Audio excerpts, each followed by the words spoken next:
Selamat siang Bapak Ibu Guru, rekan-rekan yang terkasih. Puji dan syukur saya pribadi panjatkan kepada Tuhan Yang Maha Esa atas kesempatannya pada siang hari ini yang telah memberikan perlindungan kepada kita semua agar kita dapat berkumpul di ruangan ini. Izinkan saya, Emiliana Tiapsari. Saat ini saya adalah calon guru penggerak angkatan ke-10.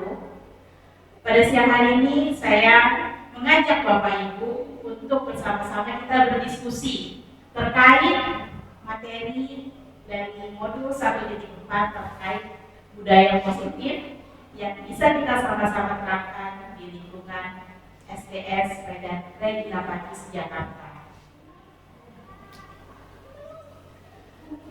Saya harap setelah kita sama-sama berdiskusi ini, kita sama-sama terbuka apa itu budaya positif, bagaimana kita menerapkan budaya positif di lingkungan satuan pendidikan kita.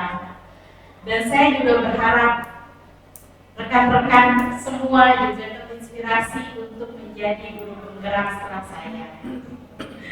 Oke, baik. Saya ucapkan terima kasih dan selamat datang juga kepada Bapak Dodi Albertus selaku perwakilan Kepala Sekolah. Bapak Dodi Albertus adalah wakil bidang kesiswaan di SDS Regina Pacis Jakarta.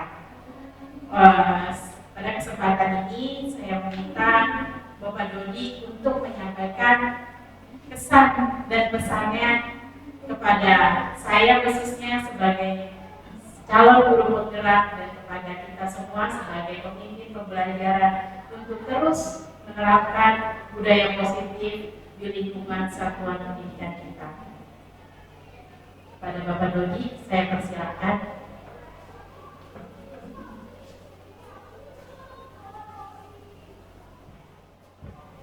Terima kasih untuk Ibu Eti.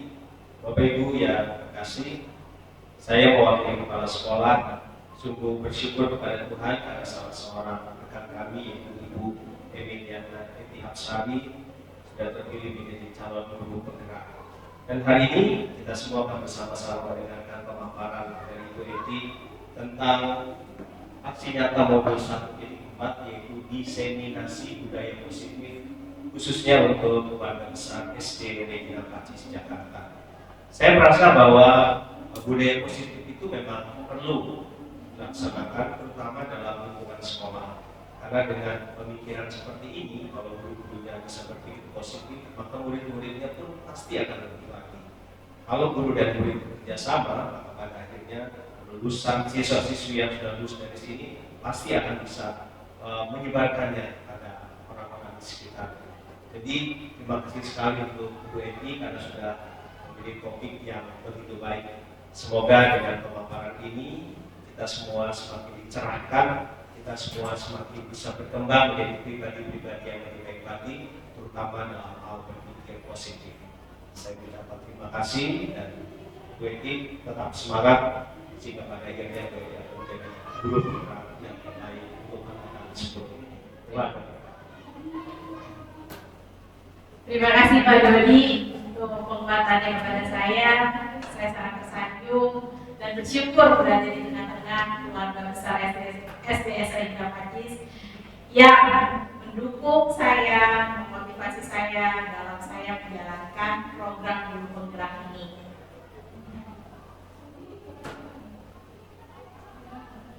Saya ingin memperkenalkan Bapak Ibu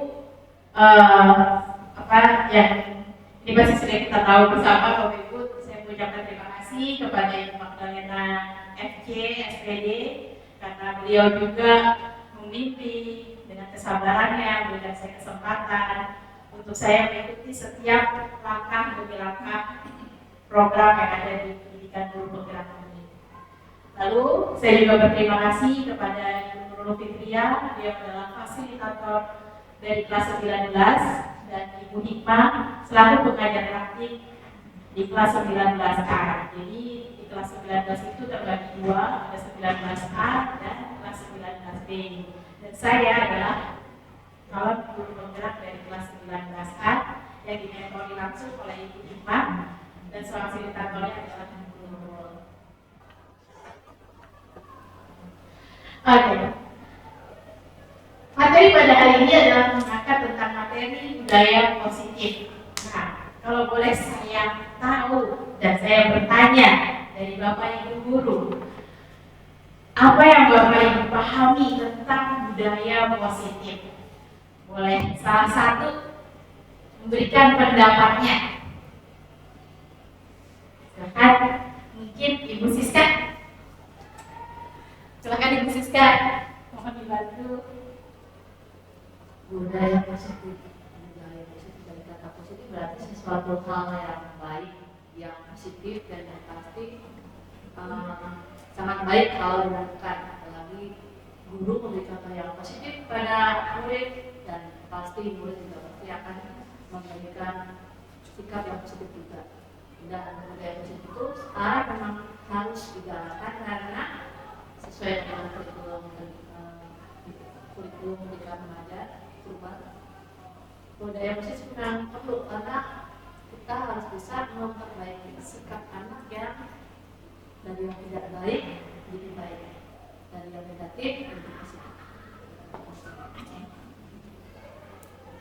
Terima kasih Ibu Siska. Baik, saya tarik kesimpulan dari pandangan Ibu Siska terkait budaya positif. Budaya positif itu Ibu Siska menerangkan bahwa dalam budaya positif itu berarti ada sesuatu perubahan perilaku mengarah menjadi lebih baik, menjadi lebih positif, dari yang tidak baik menjadi baik.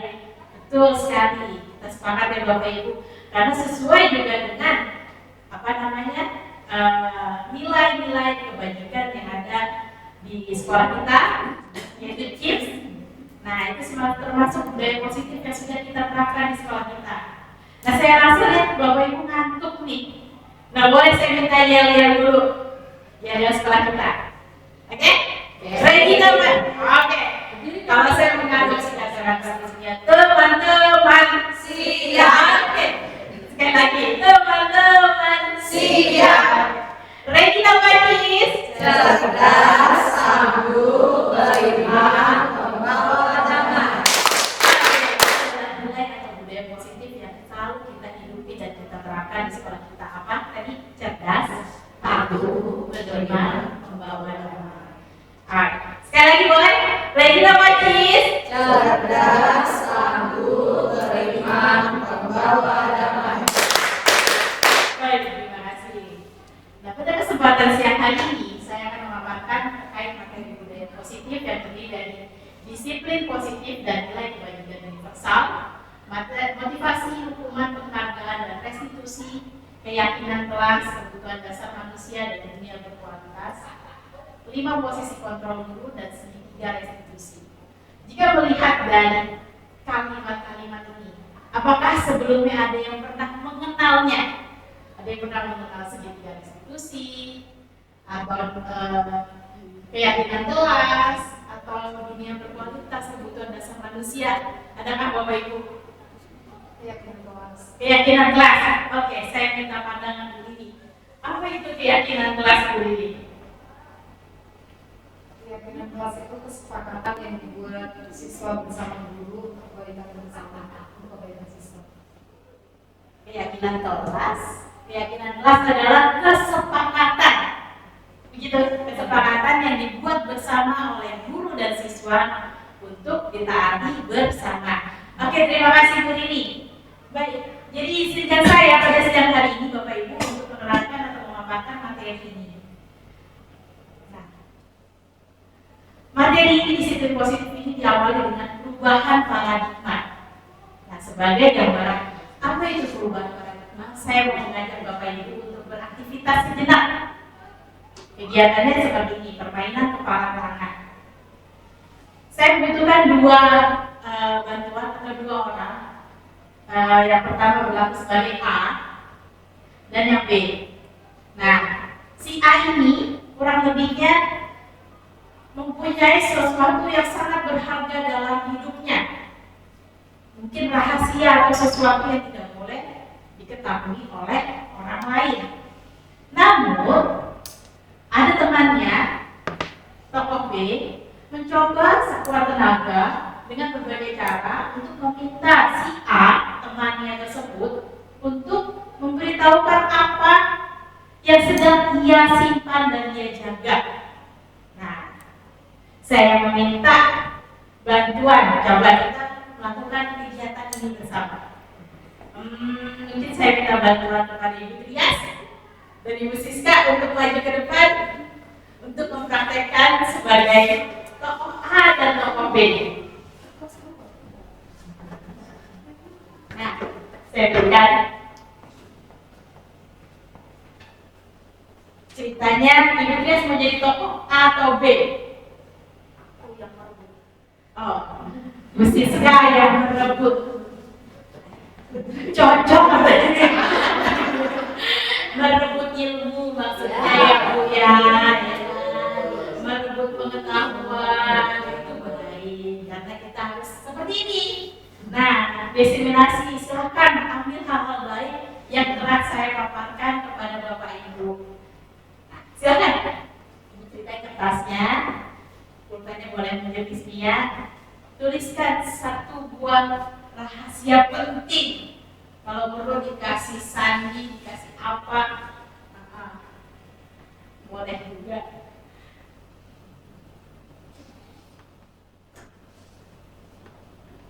Oke.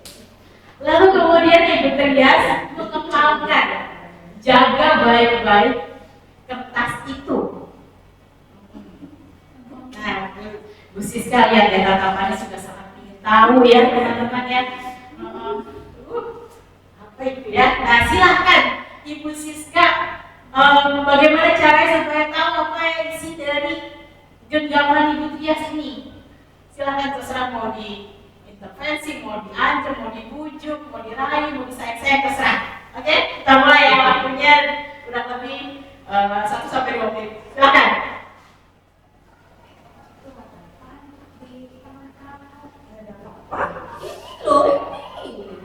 Jadi, ada apa ini di dalam itu? Tuh. Tiga mesin. Kenapa punya peraturan? Coba lu bilang apa ke kamu? Ini gak ada apa-apanya. Tuh. Dia pada kesini. Lihat tuh. Mungkin boleh diiming-imingi sesuatu. Aku punya makanan yang sekali kamu. Mau? Udah kenyang. Enak tahu mahal. Dia udah makan cilok. Cilok. Ini lebih mahal. Kok sekali? Enggak. Tolong aku di jalan deh. Kita kan mau ke mall nanti. Capek. Kasih ini capek. Nanti beli jadi. Enggak deh. Hah? Enggak. Beliin Kenapa deh. sih kamu? Tak beliin deh. Kamu Dinaikkan iming-imingnya Bu Siska. Yang lebih berharga lagi. Enggak. Apa ya? Oh ya ini kamu tuh pengen beli sesuatu yang belum sampai nanti. Kok nggak apa-apa? Jangan dong. Mulai tergoda ada penawaran Bapak Ibu. Kan lagi pengen rumah. Kalau atau Pengen mau Yang berapa kilogram? ya 10 kilo lah. Ini gimana ya? Enggak. Sekarang masa lebih mahal 1 juta loh mas. 1 juta kali 10 kilo berapa loh? Enggak. Ini kenapa sih kamu pengen tahu deh? Iya, karena aku kan baik sama kamu. Enggak. Oke, terima kasih Bu Siska dan Bu Trias. Jadi tepuk tangan dulu untuk Bu Siska dan Bu Trias Bapak Ibu. Baik. Bagaimana tadi yang kita lihat? Apakah Ibu Trias memberikan sesuatu yang dia pegang kepada rekannya? Tidak. Bagaimana usaha Bu Siska dalam mencoba merebut atau mengetahui apa yang menjadi kepunyaan atau rahasia dari Ibu Trias? Kurang mahal. Karena tadi minta rumah ya Miss ya. Terus mungkin kalau terkabul bisa dibicarakan ya.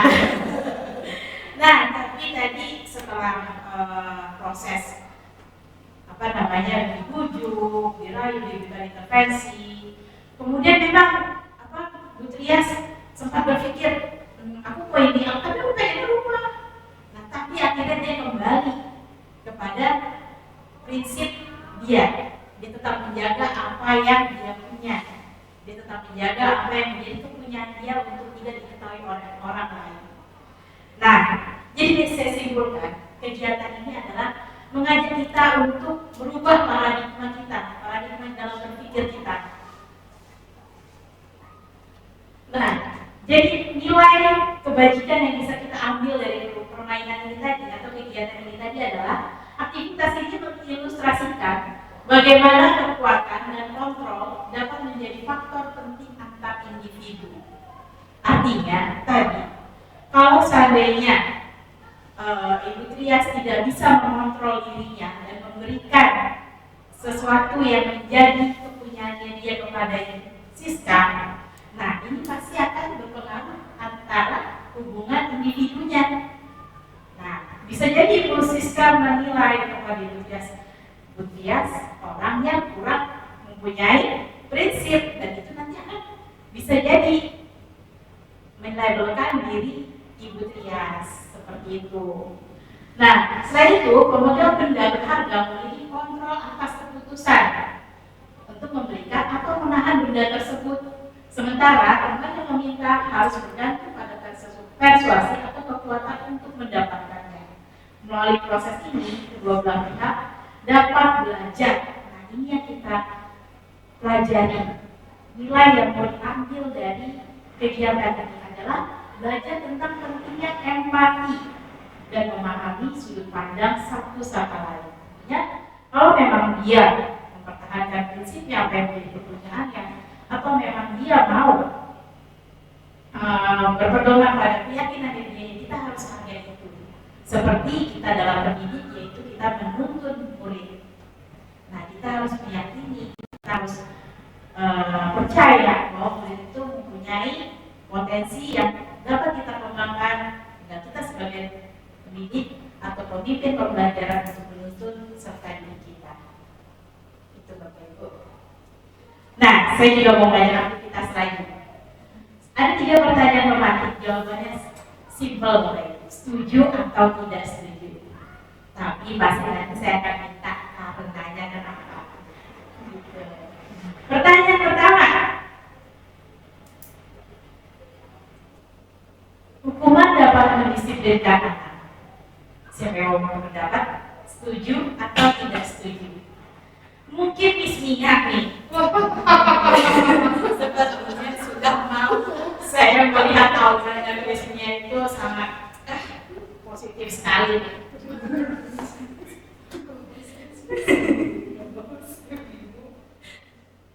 Silakan Miss Mia. Hukuman dapat mendisiplinkan anak Miss Mia, setuju atau tidak setuju?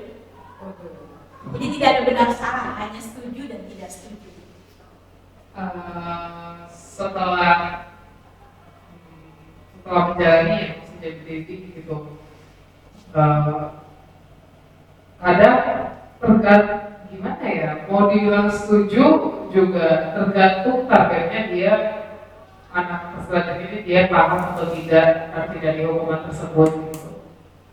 Jadi kalau saya kan jawabnya 50-50 karena targetnya yang dituju. Kalau dia mengerti maksudnya, oh aku dihukum kayak lagi olahraga, dia tidak tertib disuruh duduk, oh karena aku tadi ngobrol.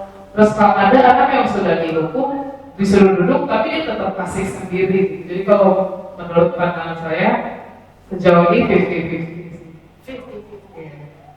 Terima kasih. Baik, mungkin ada yang berpendapat lain? Hukuman dapat mendisiplinkan anak. Setuju atau tidak setuju? Tadi kata Miss-nya tergantung anaknya. Bu Rini setuju. Oke, coba berikan pendapatnya Bu Rini. Kenapa kok hukuman itu dapat mendisiplinkan anak, dan Bu Rini setuju?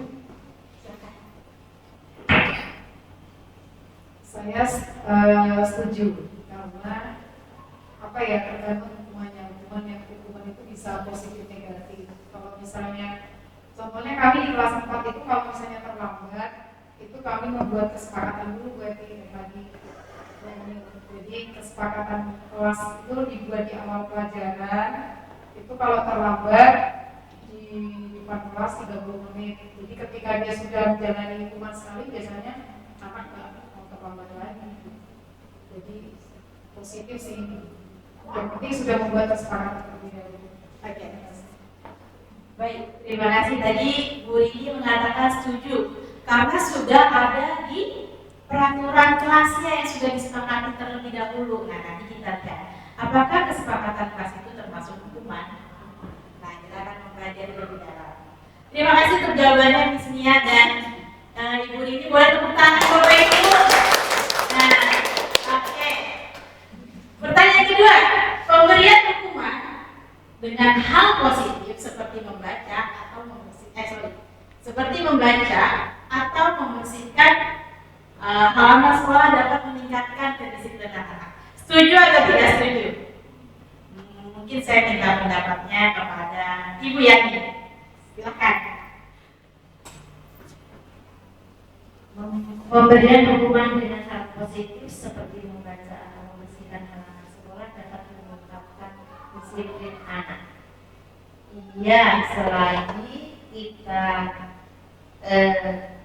kesadaran mereka tahu dalam arti kita pasti diskusi dulu, kemudian kita bicarakan dulu.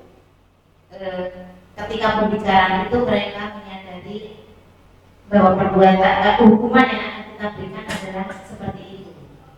Jadi menurut saya asal itu sudah dengan pembicaraan antara guru dan murid dan sudah persetujuan di antara mereka, saya anggap setuju. Oke.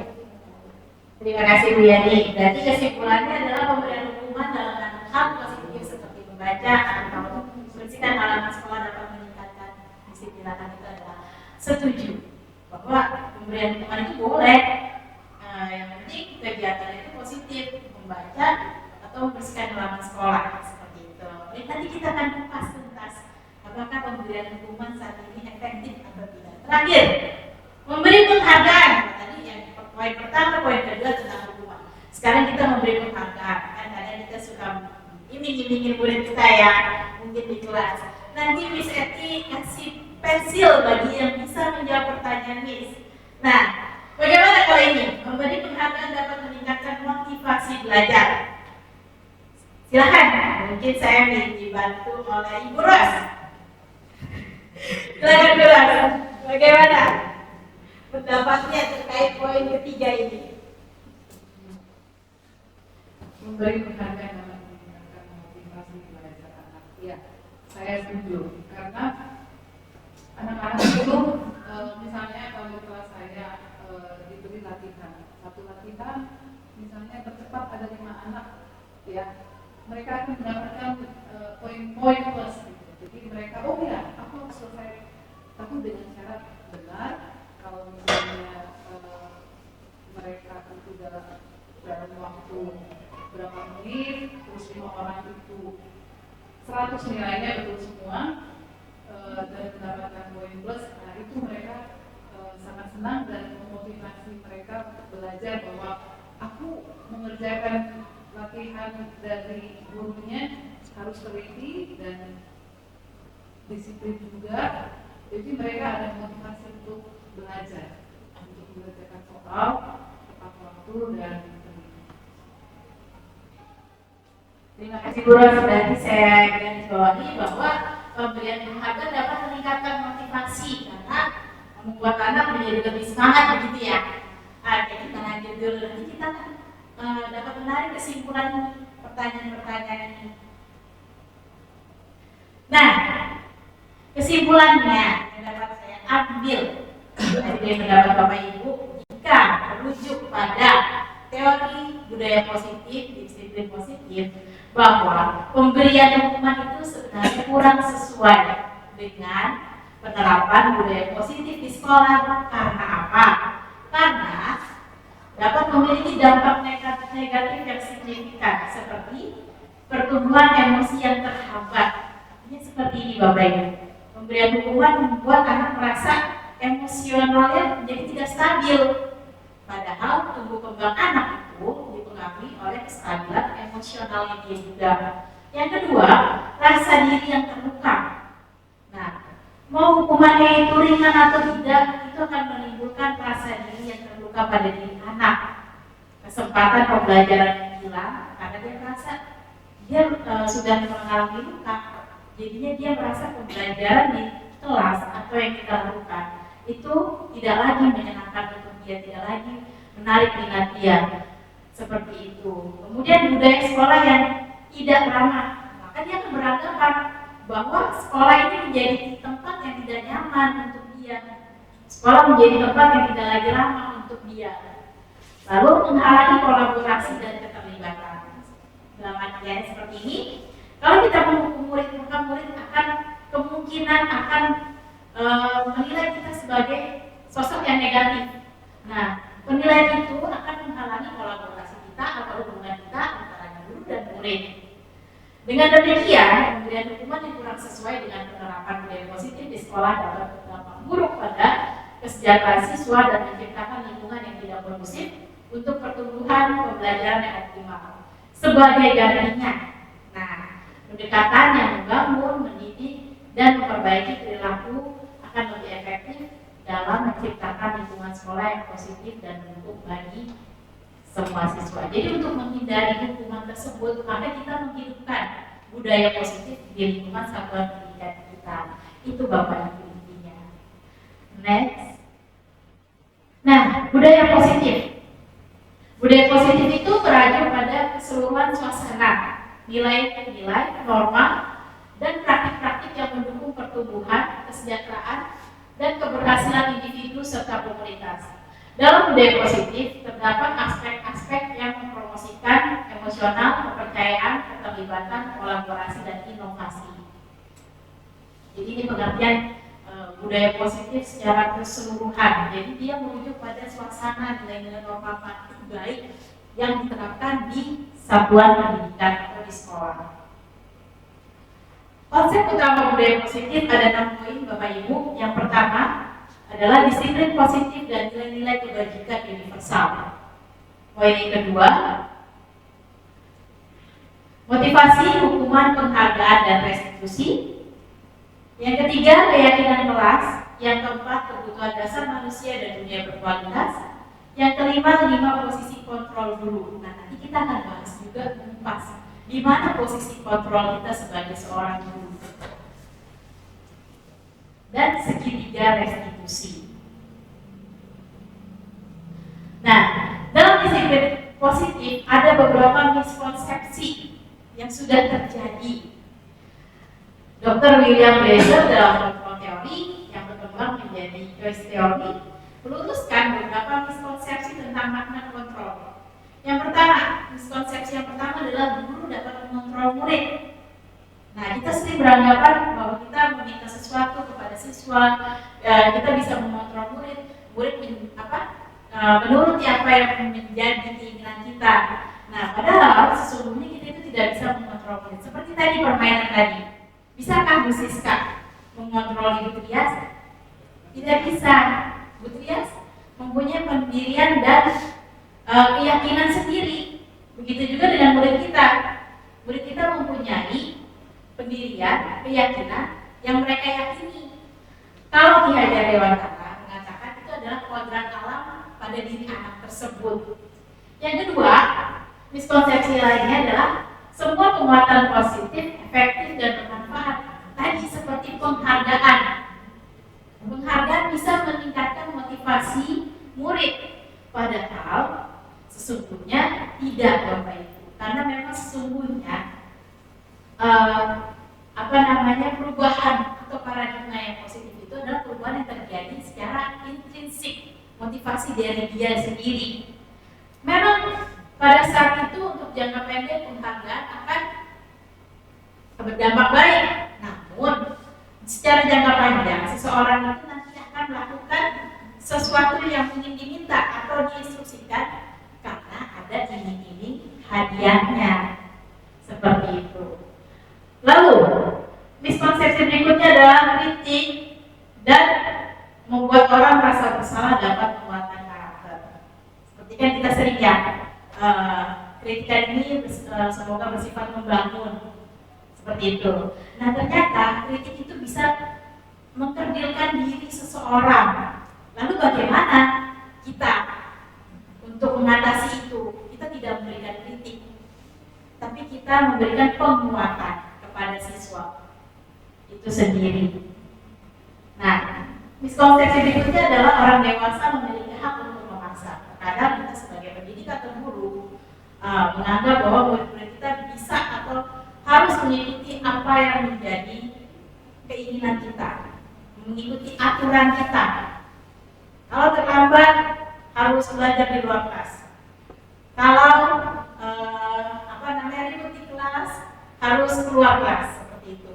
Padahal kita tidak bisa memaksa anak.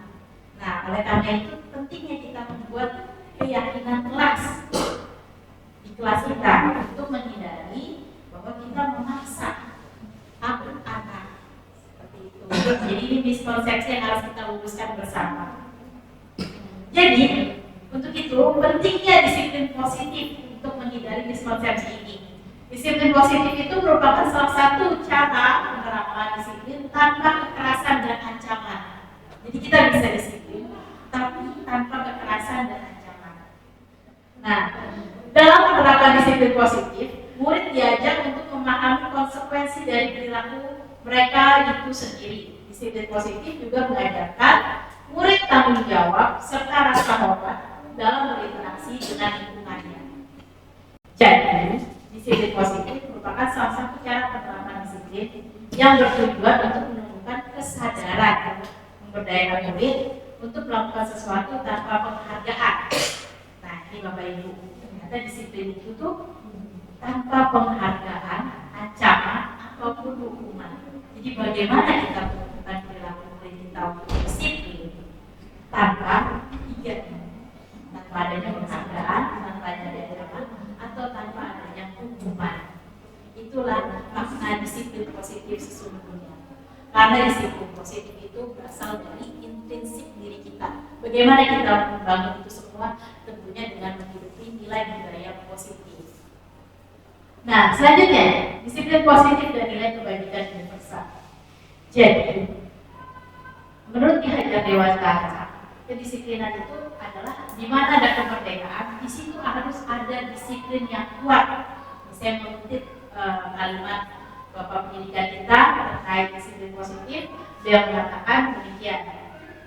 Di mana ada kemerdekaan, di situ harus ada disiplin yang kuat. Sesungguhnya pun disiplin itu bersifat self-disiplin, yaitu kita sendiri yang mewajibkan kita dengan sekeras-kerasnya. Kita sendiri yang mewajibkan kita. Dengan peraturan demikian itulah harus ada dalam suasana yang merdeka. Jadi bisa saya simpulkan, kalimat dari Ki Hajar Dewantara ini adalah Ki Hajar Dewantara mengatakan bahwa untuk mencapai kemerdekaan atau konteks pendidikan kita saat ini, untuk menciptakan murid yang merdeka, syarat utamanya harus ada disiplin yang kuat. Nah, disiplin yang dimaksud adalah disiplin diri yang memiliki motivasi internal. Seperti itu Bapak Ibu. Lalu kemudian nilai-nilai kebajikan universal. Nah, nilai kebajikan universal itu ada salah satunya adalah prinsip mulia yang dihadapi seseorang. Jadi dalam kebajikan universal itu adalah sebuah prinsip. Jadi seseorang itu mempunyai prinsip nilai-nilai kebaikan yang dia pegang. Kemudian fondasi yang kuat dalam berperilaku.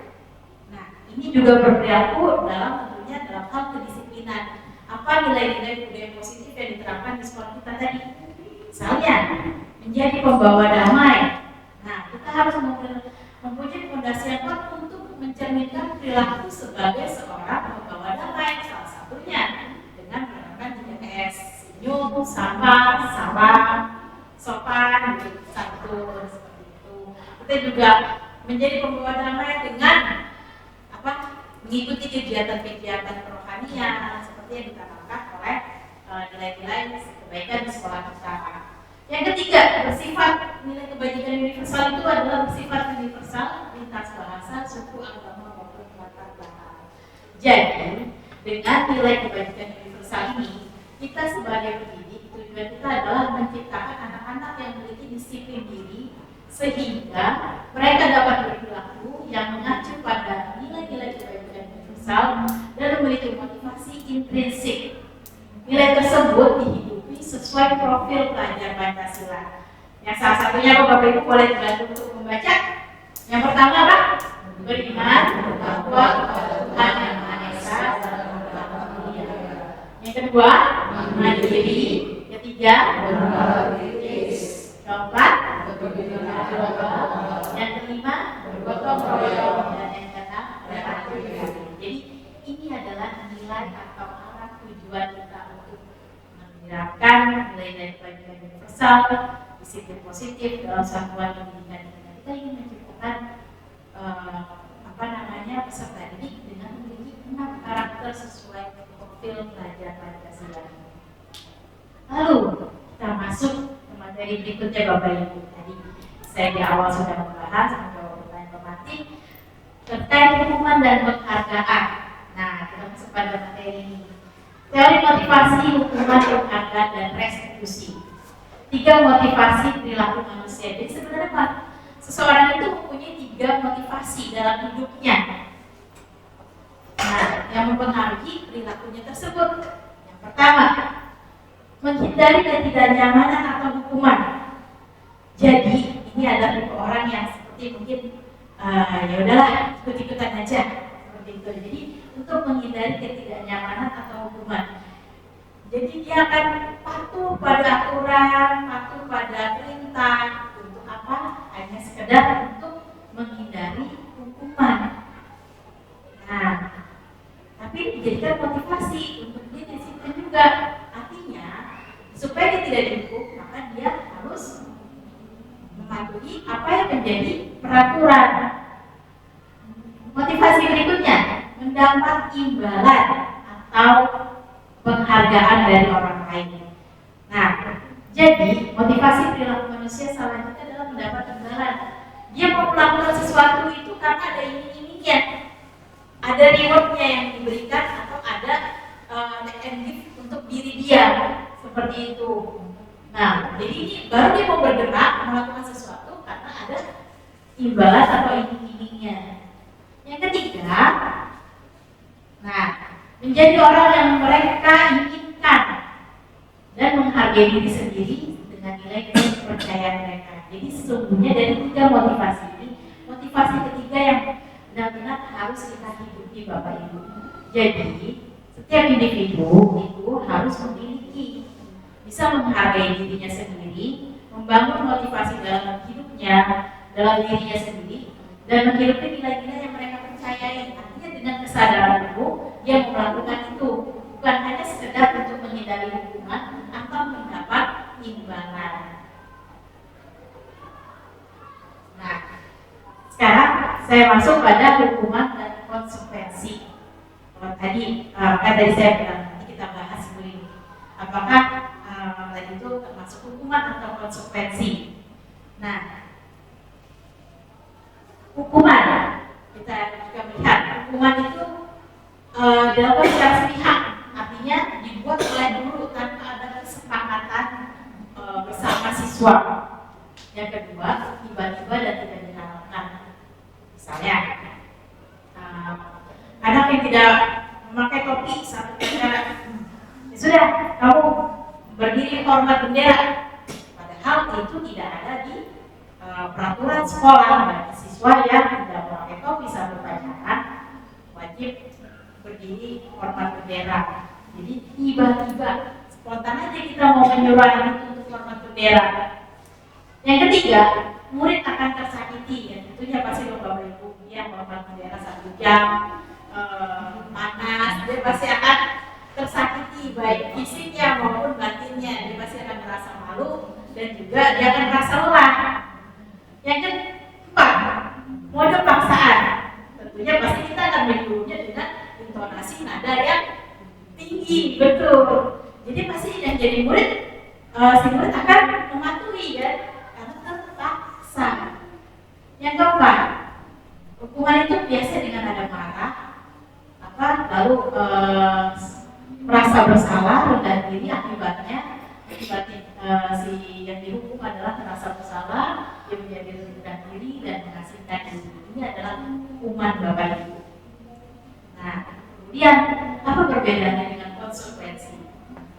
Kalau konsekuensi adalah dibuat oleh guru dan murid, sudah diketahui, masuk akal, murid dibuat tidak nyaman, stimulus respon, kehilangan hak, waktu, jeda, seorang diri, repot, pertahanan, seperti itu. Memang dibuat oleh guru dan murid dan masuk akal, namun konsekuensi yang dibuat terkadang membuat murid juga tidak nyaman. Nah, jadi bagaimana harusnya kita melakukan itu? Tentunya nanti kita juga harus membuat dengan keyakinan kelas. Nah, sebelum masuk ke topik itu, saya mau mengajak diskusi kembali. Setelah kita memahami antara hukuman dan konsekuensi, sekarang coba bantu saya. Pertanyaan yang pertama, lari mengelilingi lapangan basket 2 kali karena terlambat hadir di sekolah, itu konsekuensi atau hukuman? Hukuman, sepakat ya? Ada yang menjawab konsekuensi? Tidak. Oke, itu adalah hukuman. Nah, karena apa tadi? Dia dipaksa. Nah, hukuman itu biasanya memberikan dampak yang tidak baik. Yang kedua, menggantikan kertas tugas teman yang telah dicoret-coret. Konsekuensi. Ya, kamu tadi kan sudah disepakati ya. Konsekuensi adalah kesepakatan antara guru dan murid. Berarti sebelumnya tentunya pasti sudah ada kesepakatan bahwa kamu sudah merusak buku dia, artinya kamu bisa harus mengganti buku dia. Yang setelah kamu coret-coret, berarti menggantikan kertas tugas teman yang telah dicoret adalah sebagai bentuk konsekuensi. Nah, kalau membersihkan coretan yang dibuat di meja tulis, konsekuensi. Lalu murid diminta untuk push up, hukuman. Nah, berarti sekarang tentunya juga kita sudah dilarang ya Bapak Ibu untuk memberikan hukuman apalagi secara fisik. Nah, jadi itu Bapak Ibu perbedaan hukuman dan konsekuensi. Kalau hukuman itu sifatnya memaksa, sedangkan konsekuensi adalah sudah disepakati antara guru dan siswa dan lebih memberikan stimulus dan respon kepada siswa tersebut. Nah, pemberian hukuman konsekuensi ini berpengaruh pada restitusi. Nah, restitusi itu apa Bapak Ibu? Ada yang pernah dengar sebelumnya? Ya, restitusi itu adalah sebuah langkah untuk memperbaiki atau menstabilkan emosi kesalahan yang telah dilakukan. Nah, restitusi itu salah satunya mengajarkan murid untuk memperbaiki kesalahan. Jadi sebaiknya jika ada murid kita melakukan sebuah kesalahan, kita lakukan dulu sebuah restitusi, langkah-langkah restitusi dengan mengajarkan murid untuk memperbaiki kesalahannya. Kedua, murid mencari solusi untuk masalah mereka. Jadi setelah kita mengajarkan murid untuk memperbaiki kesalahannya, kita ajak untuk murid kita mencari solusi dari masalah yang telah dia lakukan. Misalnya anak mencoret-coret meja. Nah, kita sadarkan dia bahwa apa yang dilakukan dia itu adalah tindakan yang keliru. Lalu kita cari, ajak, langkah restitusi berikutnya adalah kita ajak untuk dia mencari solusi akan masalah dia. Bagaimana cara meja ini menjadi bersih kembali, Nak. Nah, setelah itu menguatkan karakter murid. Walaupun dia bersalah, kita tetap perlu untuk menguatkan karakter dia. Jangan hakimi anak. Artinya beberapa setiap orang itu mempunyai kesalahan, bisa kita katakan. Setiap orang itu punya kesalahan. Mari kita sama-sama cari solusinya. Bagaimana media ini kembali bersih dan kamu harus bertanggung jawab akan hal itu. Kemudian yang memegang kontrol adalah diri sendiri. Jadi dia akan merefleksikan apa yang dilakukan. Nah, setelah kita ajak melakukan restitusi ini, dia akan menjadi kontrol akan apa yang telah dilakukannya. Sebagai contoh, bagaimana sih restitusi? Nih, antara hukuman, perbedaan hukuman, konsekuensi, dan restitusi. Misalnya ada kasus murid terlambat ketika upacara. Nah, upacara mulai, muridnya baru datang setengah jam kemudian upacaranya sudah mulai. Bagaimana membedakan bahwa dengan kasus yang sama tapi menjadi 3 poin yang berbeda, bagaimana hukumannya, konsekuensi, dan restitusinya. Nah, contoh kasus murid terlambat ketika upacara. Jika kita mengambil langkah hukuman, maka guru akan menghukum hormat bendera selama 1 jam berdiri di depan kelas selama kegiatan belajar mengajar berlangsung. Ini adalah hukuman. Lalu guru marah dan murid menjadi takut. Ini adalah hukuman Bapak Ibu. Lalu kita masuk ke tahap konsekuensi. Guru memberikan konsekuensi untuk menyanyikan lagu Indonesia Raya di lapangan. Nah, guru dengan tegas dan murid menghargai peraturan, itu konsekuensi. Karena kita lihat restitusi. Guru menanyakan terlebih dahulu keyakinan kelas atau dirinya dan membuat murid menyelesaikan masalahnya. Jadi ditanya dulu, kenapa hari ini terlambat? Kamu sudah tahu belum upacara mulai jam berapa? Itu langkah restitusi. Kemudian guru terbuka dan murid menghormati dirinya dan orang lain. Guru terbuka artinya guru mau mendengarkan alasan dari murid tersebut. Kenapa dia terlambat datang saat upacara.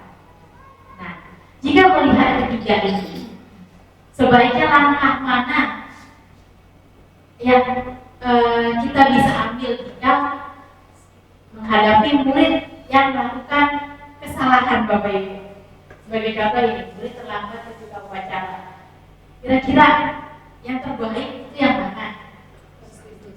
Restitusi, betul. Kita mengacu pada disiplin budaya positif adalah langkah restitusi. Pertama-tama kita dengarkan terlebih dahulu.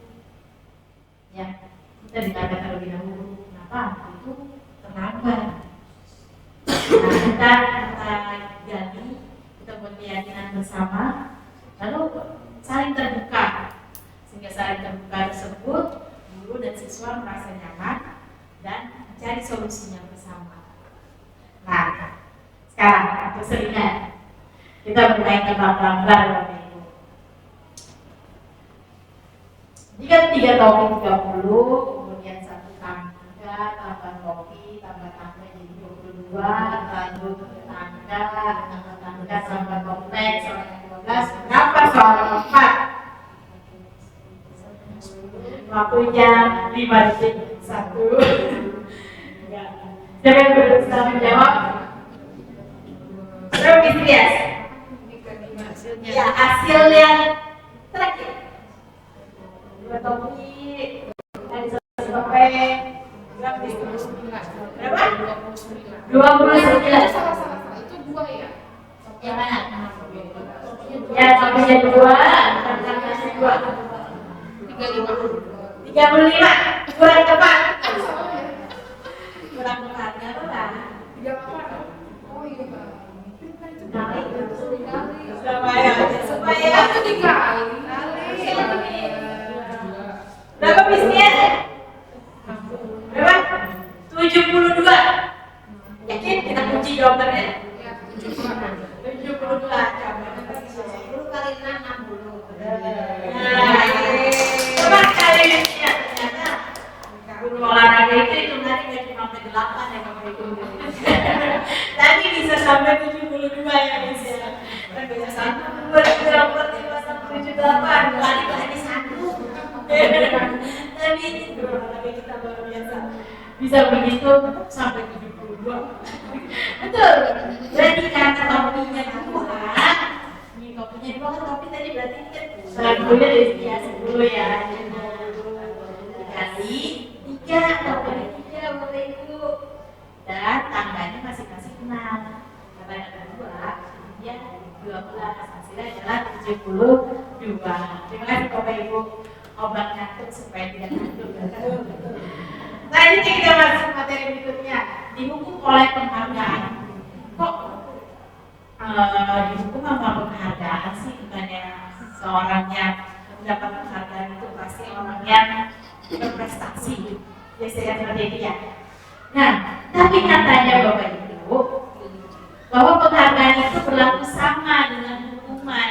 Dalam teori budaya positif itu hukuman itu sama dengan penghargaan itu sama dengan hukuman. Karena dalam arti meminta membujuk seorang melakukan sesuatu untuk memenuhi suatu tujuan tertentu dari orang yang meminta membujuk, dorongan eksternal. Nah, dan akan ada faktor ketergantungan. Jadi penghargaan itu seperti hukuman, karena dia sifatnya hanya sementara. Dia tidak bisa memunculkan motivasi dalam diri seseorang karena itu termasuk faktor dari luar. Dia melakukan sesuatu karena ada hal yang ingin didapatkannya, dan ini juga berlaku dalam jangka panjang. Tentunya ini dapat berlaku tidak baik untuk peserta didik kita. Karena kenapa? Penghargaan itu kurang efektif. Ya, tidak efektifnya karena apa tadi? Karena dia memaksa seseorang untuk melakukan sesuatu karena ingin mendapatkan sesuatu tersebut, merusak hubungan, mengurangi ketepatan, menurunkan kualitas, menurunkan kreativitas dan menghukum. Jangka panjangnya dia merupakan proses yang menghukum, karena memaksa seseorang untuk melakukan hal tersebut, untuk mencapai sesuatu tersebut, karena ada sesuatu yang ingin dicapainya. Lalu pengaruh jangka panjang dan jangka pendeknya. Nah, memang penghargaan itu efektif jika kita menginginkan seorang melakukan sesuatu yang kita inginkan. Dalam jangka waktu pendek, jika kita menggunakan penghargaan lagi dan lagi, maka orang tersebut akan bergantung pada penghargaan yang diberikan serta kehilangan motivasi dalam dirinya.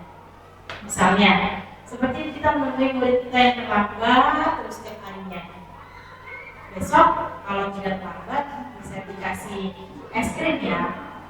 Nah, dia kan besok hari ternyata dia tidak terlambat, berarti kita harus menjadi kita kan berikan es krim kepada dia. Nah, besok dia tidak terlambat lagi, dapat es krim lagi. Jadi itu dapat menghilangkan motivasi dari dalam diri dia. Nah, jika kita mendapatkan penghargaan juga untuk melakukan sesuatu yang baik, maka selanjutnya kita senantiasa berharap mendapatkan penghargaan lagi dan lagi. Kita pun menjadi tidak menyadari bahwa tindakan baik yang kita lakukan. Nah, jadi kita tuh menjadi seseorang yang ingin haus akan validasi atau penghargaan pengakuan. Jadi mengurangi nilai ketulusan dalam diri kita itu secara jangka panjangnya. Jika kita memberikan penghargaan terus menerus kepada siswa. Nah, selanjutnya kita masuk kepada keyakinan kelas. Jadi dari budaya positif, hukuman, restitusi tadi, kita tentunya harus merujuk juga kepada keyakinan kelas. Keyakinan kelas ini dibuat supaya menghindari atau menghilangkan hukuman kepada peserta didik kita. Nah, keyakinan kelas itu apa Bapak Ibu? Satu, nilai kebaikan universal yang disepakati secara bersama, baik tersirat maupun tersurat. Jadi keyakinan kelas itu boleh dituliskan pada selembar kertas atau boleh juga secara tersirat, secara lisan. Yang kedua, pertanyaan dibuat dalam bentuk kalimat positif. Nah, kalimat positif artinya apa? Kita menghindari kata jangan dan tidak. Itu. Kita menghindari kata jangan dan tidak dalam pembuatan keyakinan kelas. Keyakinan kelas juga perlu mudah diingat dan dipahami oleh semua warga kelas. Yang keempat, sesuatu yang dapat diterapkan di lingkungan kelas tersebut. Yang kelima, semua warga kelas ikut berkontribusi dalam pembuatan keyakinan kelas lewat kegiatan curah pendapat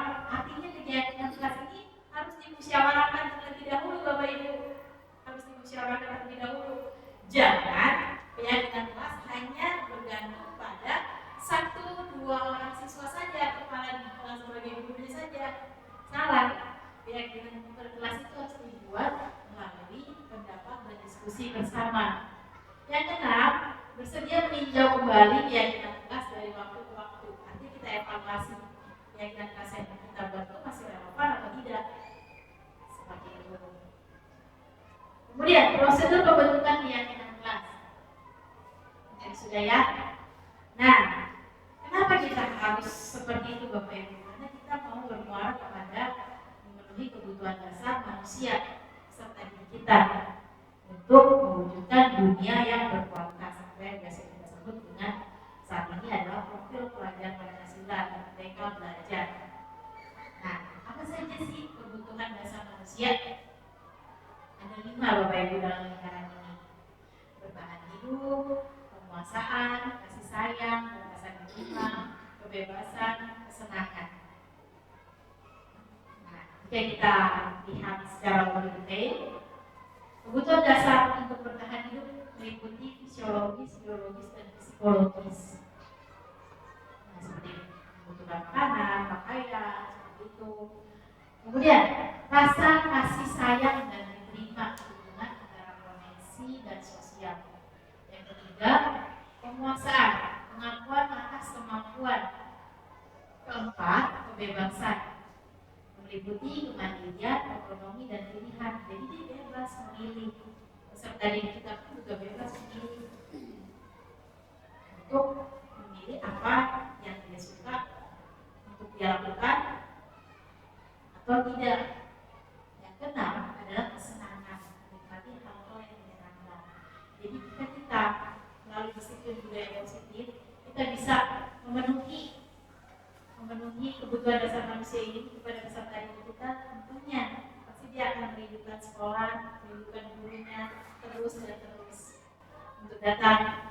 Karena dia merasa apa? Merasa diterima, merasa disayang, merasa diberi kebebasan untuk kegiatannya dalam pembelajaran di kelas. Nah, bagaimana kita bisa memenuhi kebutuhan dasar manusia itu? Tentunya dengan kita menerapkan posisi kontrol yang tepat sebagai seorang guru. Ada 5 posisi kontrol sebagai seorang guru Bapak Ibu. Jika kita melihat yang pertama, ada kayak sisa tebak posisi kontrol apa yang pertama? Ya, ada gambar sedang memarahi anak nangis apa kira-kira posisi kontrol yang sesuai gambar pertama Bapak Ibu? Kekuasaan. Ada lagi? Baik, kita lanjut. Posisi kontrol yang pertama adalah hukum.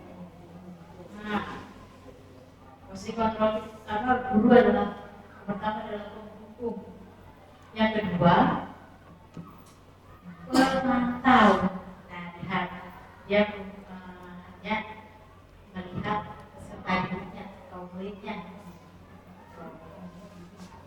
Kalau yang ketiga apa? Membuat rasa bersalah. Kamu tuh yang masa nulis ini aja nggak bisa. Ini kok tulisannya kok berantakan ya? Itu akan murid akan merasa bersalah. Oh saya, kamu tulis begini aja nggak bisa. Padahal teman aku bisa. Saya seperti itu. Posisi yang keempat sebagai manajer. Dan yang kelima adalah teman. Nah, nanti kita lihat sama-sama Bapak Ibu apa yang membedakan kelima posisi kontrol guru ini dan mana posisi yang harus tepat kita lakukan. Sebagai contoh kasus, murid tidak memakai atribut lengkap saat upacara sering kita alami ya di murid kita saat ini ya. Nah, ada yang kurang kopi lah, ada yang kurang dasi. Nah, bagaimana kita menempatkan posisi kontrol kita sebagai seorang guru? Jika kita menempatkan posisi sebagai penghukum, maka kita akan patuhi aturan sekolah lalu berdiri di depan kelas memberikan sebuah hukuman. Kalau membuat rasa bersalah, berapa kali gua harus memberitahu kamu? Guru kecewa sama kamu lupa terus, capek deh ibu.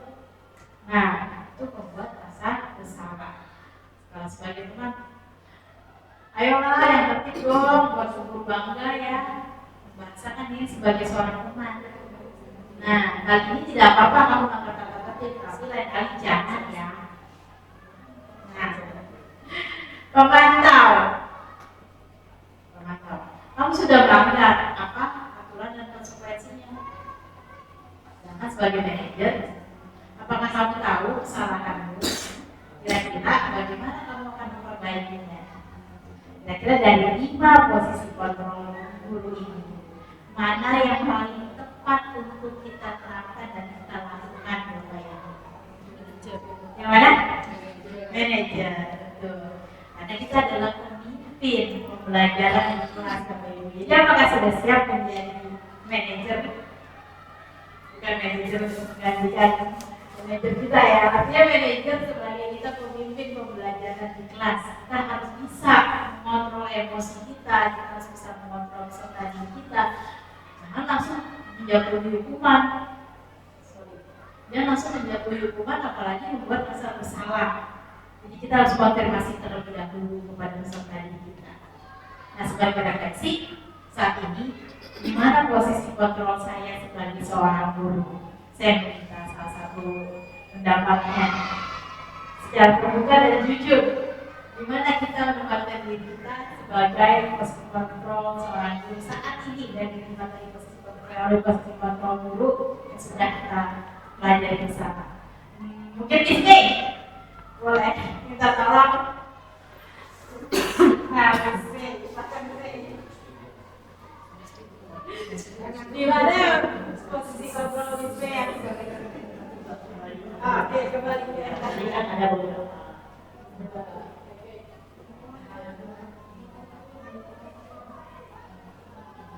Ya, pasti kan di dalam kelas SMP pernah ada siswa yang melakukan kesalahan. Nah, secara jujur, saya minta secara jujur, di mana waktu itu melakukan pemecahan masalah terhadap muridnya tersebut, posisi kontrol apa yang saya ambil dari kelima posisi kontrol guru ini secara teorinya? Dan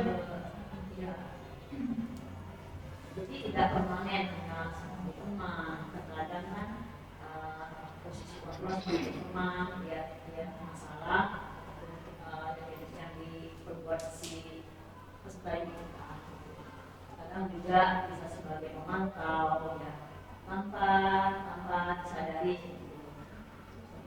bisa juga sebagai manajer. Tapi saya tidak sebagai pemantau di situ, tidak si membuat rasa bersalah. Tapi saya lebih ke teman dan manajer. Terima kasih. Terima kasih Miss Mary untuk kejujurannya. Berarti Miss pernah memposisikan diri saat muridnya mengalami suatu masalah sebagai teman dan juga sebagai manajer. Terima kasih. Nah, selanjutnya Bapak Ibu, dalam posisi kontrol ini mempengaruhi dengan segitiga restitusi. Nah, segitiga restitusi itu adalah sebuah langkah kebajikan yang bisa kita ambil, sebagai langkah yang kita bisa ambil. Nah, langkah-langkah di sini antara lain yang pertama adalah menstabilkan identitas. Langkah restitusi tadi. Yang pertama, kita akan melakukan hal yang terbaik yang bisa kita lakukan. Yang pertama, sebagai langkah segitiga restitusi, kita menstabilkan identitas dulu. Kita tanyakan, misalnya tadi lambat atau tidak memakai atribut saat upacara. Kita stabilkan dulu identitasnya. Apakah kamu tahu bahwa hari ini adalah hari Senin dan kita mengikuti upacara bendera? Apakah kamu tahu bahwa setiap upacara kita memakai topi dan dasi? Nah, apakah kamu tahu upacara mulai jam berapa? Nah, kita stabilkan identitas tersebut. Kemudian kita masuk ke tahap yang kedua, validasi tindakan yang salah. Misalnya kita bisa mengatakan, Ibu tahu saat ini jalanan Jakarta sangat macet. Nah, tapi apakah kamu tahu bahwa macet itu bisa kita atasi bersama? Artinya, supaya tidak terlambat itu kamu bisa mengatasinya. Coba kita cari solusinya. Bagaimana? Kalau memang pagi hari itu selalu macet, bagaimana cara supaya kamu tidak terlambat ke sekolah, sehingga tidak terlambat untuk mengikuti upacara? Seperti itu, jadi murid diberikan kesempatan. Kemudian yang ketiga, menanyakan keyakinan. Apakah kamu bisa berjanji pada ibu untuk mengikuti upacara minggu depan dengan tepat waktu? Jadi ini adalah langkah-langkah restitusi yang bisa kita ambil. Jadi,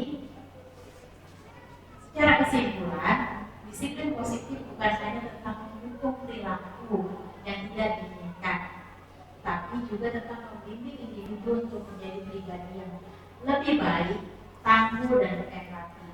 Ini menciptakan lingkungan yang memfasilitasi perkembangan optimal dan hubungan yang sehat di berbagai bidang kehidupan. Jadi penting ya Bapak Ibu untuk kita menerapkan disiplin positif bersama. Nah, izinkan saya sebagai penutup untuk membacakan puisi Cahaya Disiplin dari Perjalanan Penuh Makna.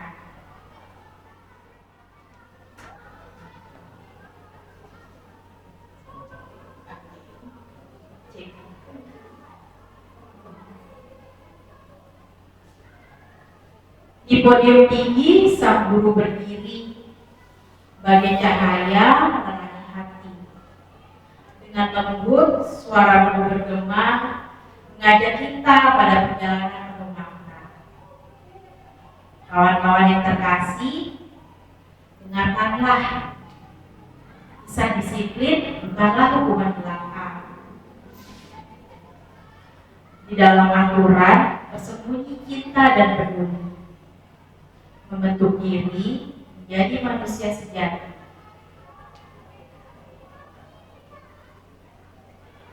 Tak berlaku keras dalam menghukum, namun bijaksana dalam memberi arahan. Seperti embun pagi yang menyiram tanah kering, disiplin positif bukan budi pekerti. Tak ada yang terpikirkan di kelas yang adil. Setiap suara didengarkan dengan hati, bukan tekanan yang memimpin langkah kita, melainkan kesadaran akan tanggung jawab kita. Mari bersama membangun masa depan gemilang di atas fondasi disiplin yang kokoh dan teguh. Guru adalah teladan dalam langkah-langkah bijak. Dengan disiplin positif kita meraih kejayaan yang abadi.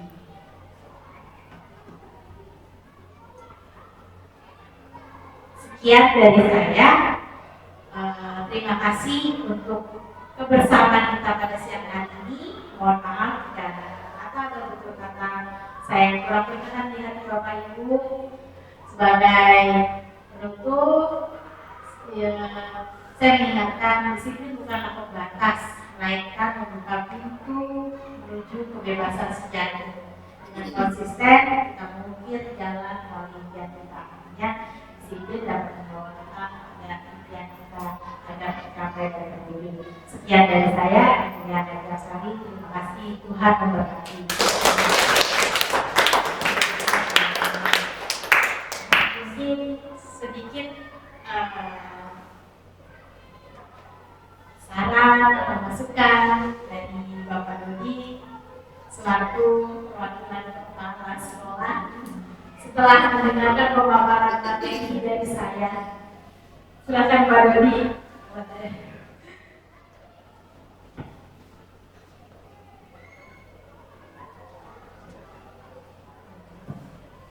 Terima kasih Ibu Eti. Setelah saya menyaksikan pemaparan dari Ibu Eti, itu kalau benar-benar bisa dilaksanakan dalam proses belajar mengajar, itu pasti tidak ada anak yang kalau gurunya nggak masuk, ya nggak masuk gitu ya. Tapi kalau kita laksanakan, pasti nanti kalau misalkan gurunya nggak masuk sih Mak. Walaupun nanti misalkan anak itu sampai, Mama aku mau masuk sekolah karena kurikulum pelajaran. Jadi berarti saya lihat bahwa pemaparan ini sungguh luar biasa. Dan kita bisa mendidik anak-anak kita menjadi anak yang punya kepribadian yang positif. Ya. Jadi semoga bukan hanya sampai di pemaparan saja, tetapi dapat dilaksanakan dalam kehidupan sehari-hari. Sekali lagi terima kasih Bu Eti. Terima kasih Pak Dodi. Mungkin dari rekan-rekan ada yang ingin menyampaikan. Mungkin dari rekan-rekan ada yang menyampaikan. Oke, Bu Rini, terima kasih. Sini aja Bu Rini, maju Bu Rini, boleh.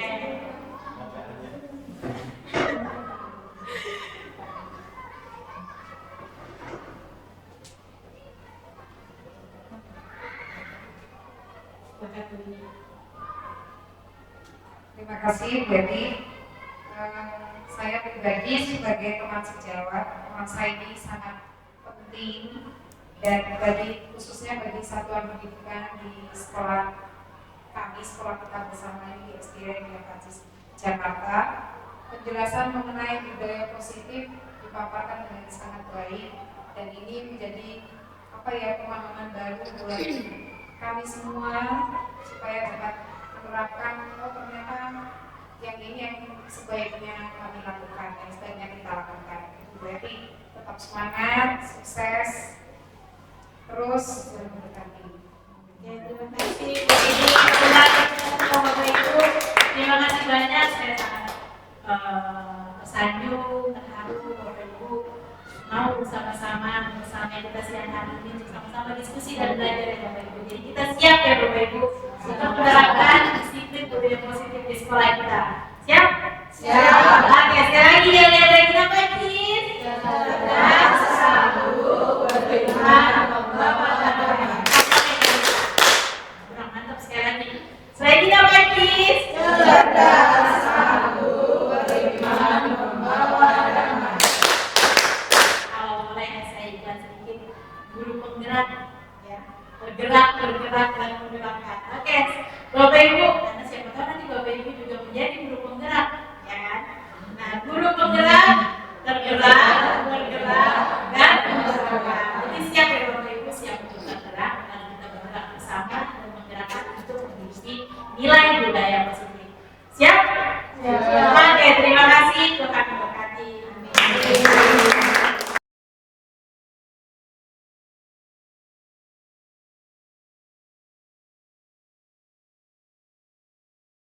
Selamat pagi anak-anak.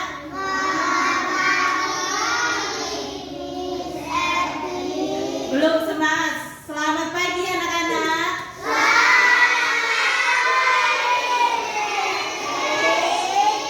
Oke, sekarang kita tepuk semangat dulu ya.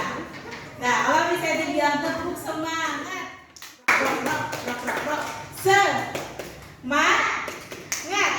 semangat gitu ya. Oke, 1, 2, 3, tepuk semangat. Semangat. Sekarang tepuk Regina Pacis, masih ingat? Oke, Regina Pacis. Cerdas, tangguh, beriman, pembawa damai. Oke, pintar. Hari ini Miss Eti akan mengajak kalian untuk membuat kesepakatan kelas atau keyakinan kelas. Apa itu keyakinan kelas, Miss? Keyakinan kelas itu adalah nilai-nilai kebajikan atau nilai-nilai kebaikan yang akan kita sepakati bersama. Tujuannya supaya apa? Kelasnya tidak berantem terus. Kelasnya berjalan tertib, rukun ya maksudnya gue ya. Apalagi? Tidak berantem. Tertib, tidak berantem. Nah, jadi kita mau merumuskan itu. Miss Eti minta tolong kepada kalian untuk menuliskan secara berpasang-pasangan. Jadi Miss Eti bagiin post-it ini ya. Post-it ini kalian berdua kira-kira apa ya yang mau kalian impikan atau yang mau kalian capai selama proses pembelajaran di kelas. Gimana caranya supaya kelasnya berjalan rukun ya? Kelasnya berjalan tertib, berjalan rukun, itu apa yang mau kalian tuliskan? Nah, setelah sudah, nanti kalian tempelkan di sini. Yang nantinya ini kita lihat lagi, kita diskusikan lagi mana yang nanti bisa menjadi keyakinan kelas kita. Bisa? Bisa. Oke, bisa dibagikan ya. Nih, Matthew Matthew dengan Sigi. Berarti Lady sama Bianca. Silakan dituliskan. Gwen Cecilia sama Jesslyn. Kamu Charles sama Crystal. Tuliskan apa yang harus menjadi peraturan di kelas kita atau keyakinan di kelas kita. Nih, kamu berdua. Nah, nanti kalau sudah dua-duanya maju untuk menempelkan ya. Berarti kalau misalnya bertiga, berarti misalnya Noella sama Casey jadi satu. Nah, Roosevelt dan Feli, Sydney dan Alvin. Gak apa-apa, kan harus hidup rukun, ya kan? Mirip, mana pensilnya? Sini pensil, pensil banyak. Sini deketan sama Devon. Nah, ini Devon tulis ya, boleh Devon yang tulis atau gue kecil yang tulis. Bisa yang warna hijau, kamu yang warna kuning ya. Nih. Ya, apa yang Andrea sama gue sepakati untuk menjadi keyakinan kelas? Itu nggak tulis.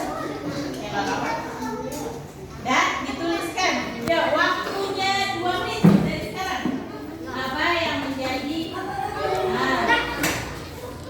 apa yang mau kamu tuliskan? Boleh didiskusikan dulu. Ya. Udah berarti tulis satu-satu boleh. Nanti sama juga nggak apa-apa. Ya, tulis. Apa yang menjadi misalnya datang tepat waktu izin toilet pakai seragam lengkap. Satu aja, tulis satu saja. Ya udah. Boleh? Ya, Maggie sudah selesai tulisnya?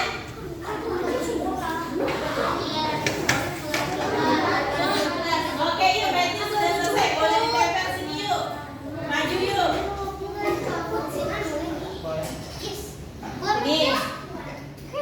Tempelkan nak, sini maju. Di sini dulu. Di atas dulu ya. Maggie tulis. Oke. Nanti bantu tempel ya. Oke, siapa lagi sudah sini? Gue. Gladys tulisnya apa? Boleh dibacain? Tidak memilih teman. Nah, tempel sini.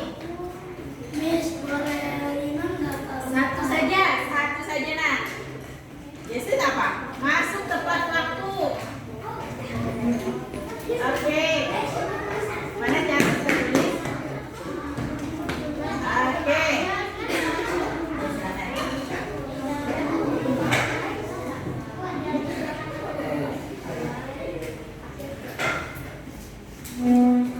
Tidak membuli. Oke. Terus pakai seragam sesuai jadwal. Misalnya apa? Kerukunan. Oh, artinya misalnya mau menjaga kerukunan. Pakai seragam lengkap.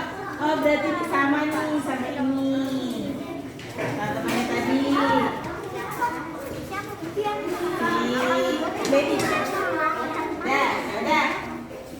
Oke, siapa lagi sini yuk? Baris ketik. Tidak dorong teman. Oke. Tidak boleh memukul teman. Lanjut.